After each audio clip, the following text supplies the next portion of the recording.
Hello everyone, চলে এলাম আরেকটা নতুন ভিডিও নিয়ে। দীঘাতে আমরা দ্বিতীয় দিন কিভাবে কাটিয়েছিলাম তোমাদের সঙ্গে আজকে সেটাই শেয়ার করব। অনেক দেরি হয়ে গেল জানি, পার্ট 1টা কবেই তোমাদের সাথে পোস্ট করেছি, আর এটা হচ্ছে দ্বিতীয় দিনকার ভিডিওটা। তো যাই হোক, দেখো সকালবেলায় উঠে চান টান সেরে পরে একবারে চান করে নিয়েছি, কারণ আমরা মন্দির যাব, দীঘার যে জগন্নাথ মন্দির হয়েছে ওইখানে যাব, ওই জন্য চান টান সেরেই যাব। চান করে মুড়ি খেয়ে নিলাম, আর বাকি সবাই মুড়ি খাচ্ছিলো, তখন আমি রেডি হয়ে গেলাম।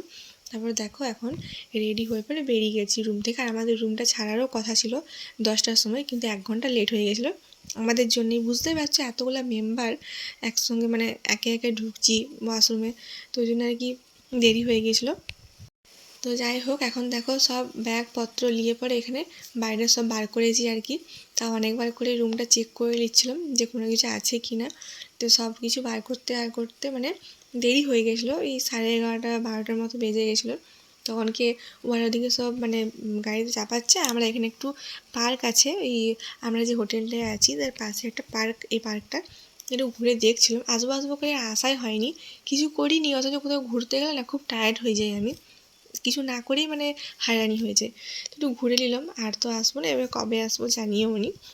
তো যাই হোক, পার্কটা কিন্তু বেশ মানে ছোটোর মধ্যে বেশ কিন্তু ভালোই ছিল। হ্যাঁ, আর এখানে একটা জিনিস আছে, তো দেখো তোমাদেরকে দেখাচ্ছি। এই যে দেখো, এই জায়গাটা আমার দারুণ লাগছিলো। আর এখানে যেন ছোটো ছোটো মাছও দেখতে পাচ্ছিলাম, ওরা ছেড়েছে না কি ছেড়েছে নিশ্চয়ই, না হলে মাছগুলো কোথা থেকে আসবে।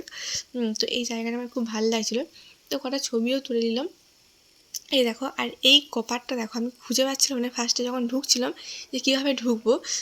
তো তোমাদেরকে জন্য দেখালাম যে কীরকম একটা অন্য স্টাইলের ওখানে কপারটা। তারপরে যখন গাড়িতে চেপে গেছি, আবার রাস্তাতে এত জ্যাম, আর সেরকম গরমও করছে। ঠান্ডা ছিল কিন্তু তাও গরম করছিল, রোদটা খুব দিচ্ছিলো এখানে। তারপরে এখানে ডাবের জল, মানে ডাব খাবো ভাবছিলাম। গ্রীষ্মকালে কিন্তু ডাবের জল খাওয়া ঠিক আছে, আমি যদিও বা ডাবের জল অত পছন্দ করি না। তো যাই হোক, তারপরে দেখো এখন আমরা যাচ্ছি, মানে কি বলবো, ওই মন্দিরে যাচ্ছি, দীঘার জগন্নাথ মন্দিরে। এই যে দেখো চলে আসছি এখন, মানে একদম কাছাকাছি আর কি, এবারে যাচ্ছি। আর ওইদিকে না অনেকগুলো গেট আছে, সামনের দিকে একটা গেট আছে, ওইদিকে প্রচুর ভিড়, এত ভিড়, মানে এত লাইন, ওই লাইন দেখেই ভাবছিলাম কি না আমি হয়তো আর যেতে পারবো না, প্রচুর লাইন। মানে এখন মানে দাঁড়ালে হয়তো মানে বিকাল হয়ে যেত আমাদের দেখতে দেখতে, এই জন্যে ওরা বললো যে পিছন দিকে একটা গেট আছে, তো আমরা এই গেটে এলাম। এদিকে দেখছি অনেকে যাচ্ছে, তো আমি মানে যাওয়ার আগে আমরা শুনেছিলাম যে ফোন টোন নিয়ে ঢুকতে দেয় না, জুতা পরে ঢুকতে দেয়নি, জুতাগুলো বাইরে জুতোগুলো বাইরেই খুলে রেখেছিলাম, কিন্তু ফোন নিয়ে ঢুকতে দিচ্ছে। আবার শুনেছিলাম কি সাইড ব্যাগও নিয়ে ঢুকতে দেয়নি, কিন্তু না, সাইড ব্যাগ ফোন টোন সব কিছু নিয়ে ঢুকতে দিচ্ছে, কোনো চাপ নেয়নি, খালি জুতাগুলো বাইরে খুলে আসতে হচ্ছে। এই দেখো জায়গাটা দেখছো কত বড়, এদিকে দুটো বড় বড় মাঠ আছে, কত বড়। আর ওখানে যেয়ে পরে মানে কি শান্তি লাগছিলো, মনে হচ্ছিলো কি আর আসবো না, বসে থাকি। কিন্তু যেহেতু আমাদের লোকাল ঘর নয়, আমাদেরকে তো ঘর আসতে হবে, ঘুরতেও হবে। তো দেখো, আর অনেক বড় মন্দিরটা, এটা তো মানে ছোটোর মতো এদিকে মন্দিরটা আছে, ওই দিকে পিছন দিকে অনেক মন্দির আছে, পুরো পরপর অনেকটা জায়গা জুড়ে মন্দিরটা করা হয়েছে। আর আমি কটা ভিডিও করে নিচ্ছিলাম, যা লোকজন ছিল লজ্জাও লাগছিলো, এদিকে কেউ ভাবে যে এখানে আমার ভিডিও করতে আইছে। তো যাই হোক, তারপরে দেখো আমরা পৌঁছে গিয়েছিলাম উদয়পুর বিচের সামনে, মানে এটা যাচ্ছি আর কি। তো যাওয়ার পথে একজন সানগ্লাস কিনলো, আর আমার না গাটা গুল্লাচ্ছিল, যেহেতু মানে রোদও দিয়েছিলো, গরমও করছিলো, আমার গাড়িতে খুব একটা শ্যুট করে না, ওই জন্য আমার গাটা গুল্লাচ্ছিলো বলে আমার বর একটা পকেটে করে লেবুলি ঘুরছিল, যখনই গা গুল্লাবে তখনই লুকবো, আমার জন্যই আর কি, আমার বরের সব কিছু হয় না, আমারই হয়। আগে হতো না, তারপরে কী করেছে কী সব হয়েছে, তো যাই হোক বাদ দাও। তারপরে ওটা গন্ধ শুকছিলাম, তো ঠিক তখন মানে ঠিক ছিল শরীরটা। আর এদিকে দেখো চলে আসছি আমরা বিচে, আর কত ভিড় দেখছো। আর সত্যি বলতে আমার না একটুও ভালো লাগছিল না এখানে থাকতে, এত ভিড়, একে মানে ভিড়ভাড়টা আমার পছন্দ নয়। তারপরে গাড়িতে যাওয়া আসা যতই রুম ভাড়া নিই, তাও মানে আমার একটা জার্নি হচ্ছিল না, কিছু না করেই কোথাও যেয়ে পরে আমার শরীরটা খুব খারাপ করে। তো এসে পরে আর বসে দিয়েছিলাম, আর মানে কোনো এনার্জি মানে থাকে না। ভেবেছিলাম যে কত ভিডিও করবো আর করবো, মানে ভালোই লাগছিলো না কিছু, মানে এত ভিড়, মানুষের ক্যাচার প্যাচার আওয়াজ, হ্যাঁ এই মানে মদ খাচ্ছে এই করছে, কী বলবো। তো যাই হোক, দেখো এখন ওরা অর্ডার করেছিল কী বলে কাঁকড়া আর চিংড়ি।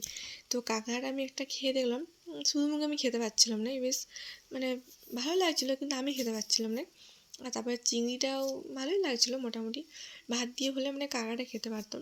তারপরে যাই হোক কিছুক্ষণ বসে রেস্ট নিয়ে কটা ভিডিও করলাম। তারপরে ওখান থেকে সোজা আমরা চলে আসছিলাম মন্দারমণিতে। মন্দারমণিতে আমাদের আসার কথা থাকেনি, তাও মানে সবাই জোর করলাম যে একবার ঘুরেই যাব। দিয়ে পরে এই যে দেখো চলে আসছি, এখানে একটা মন্দির দেখতে পেয়েছি। আমি যদিও বা মন্দারমণি আগে আসিনি কোনোদিন, এই ফার্স্ট এলাম। তো মন্দিরে পূজা হচ্ছিল দেখো, আর এখানেও কিন্তু অনেকটাই বেশ ভিড় ছিল। তো দিনের রাত্রেবেলায় আইছি তো সেরকম মানে কিছু দেখতে পাইনি আমরা। তো বলছিলো দিনের বেলায় এলে নাকি অনেক কিছু দেখা যায়। তো আর মানে যেহেতু আমরা এই দুদিনের জন্যই এসেছিলাম, তো সবাইকার তো কাজ আছে, যে ঘর যেতেই হবে, নাহলে কিন্তু আরেকদিন থাকতে খুব ইচ্ছা করছিলো মানে এই মন্দারমণিতে, যে দিনের বেলায় ভালো করে চারিদিকটা ঘুরবো। তারপরে কিন্তু যাই হোক আরও পরে যাওয়া হবে। কেটে দেখো এখানে মেলাটা, কিন্তু এখানে জিনিসের প্রচুর দাম কিন্তু দীঘাতে মেলাতে কিন্তু দাম থাকেনি, মানে ঠিকই ছিল দামগুলো। হ্যাঁ, আর এখানে প্রত্যেকটা দোকানে জিনিসের দাম কি, আমি তো ভেবেছিলাম যে এখানে এসে পরে কিনবো, তো এখানে এসে আমি কিছুই কিনতে পারিনি, মানে এত জিনিসের দাম।